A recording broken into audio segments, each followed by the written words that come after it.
Assalamualaikum warahmatullahi wabarakatuh.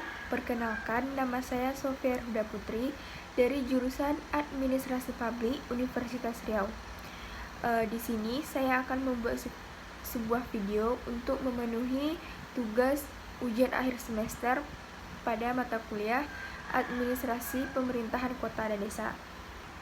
Baik, di sini saya akan menjawab beberapa pertanyaan.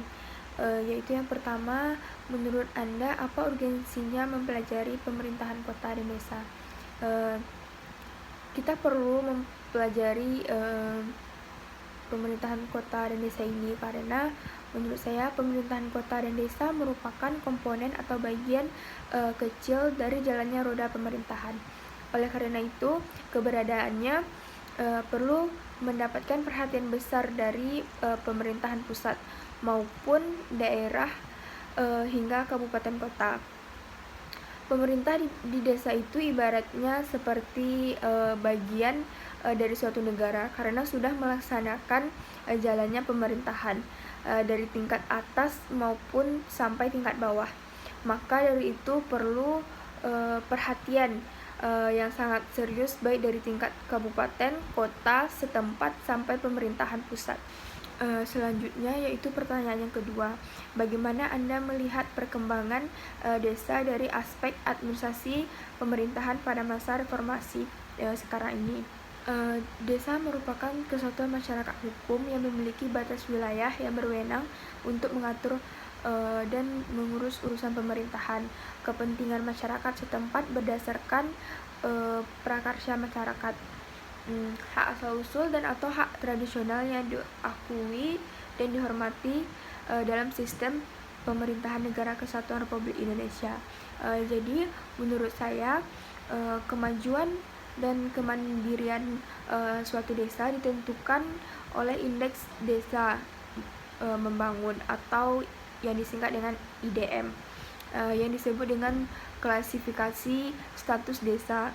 IDM ini merupakan indeks komposit yang dibentuk berdasarkan 3 indeks, yaitu pertama indeks ketahanan sosial meliputi pendidikan, kesehatan, modal sosial, dan permukiman. Yang kedua yaitu indeks ketahanan ekonomi meliputi keragaman produksi masyarakat, akses pusat perdagangan dan pasar, akses logistik, akses perbankan dan kredit, dan keterbukaan wilayah. Dan indeks yang terakhir yaitu ketahanan ekologi lingkungan meliputi kualitas lingkungan, bencana alam, dan tanggapan bencana. Diketahui bahwa kondisi desa di Indonesia saat ini didominasi oleh desa berkembang. Masih cukup banyak desa yang sangat tertinggal, sedangkan desa yang dengan status maju maupun mandiri masih sangat sedikit jika dibandingkan dengan seluruh desa yang ada.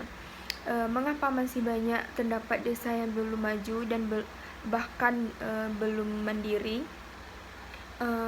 Karena di setiap desa memiliki permasalahan yang sangat banyak dan kompleks, mulai dari kapasitas pemerintahan desa, kapasitas warga, dan lembaga kemasyarakatan desa, sistem perencanaan dan penganggaran desa, potensi desa, hingga kelembagaan ekonomi desa.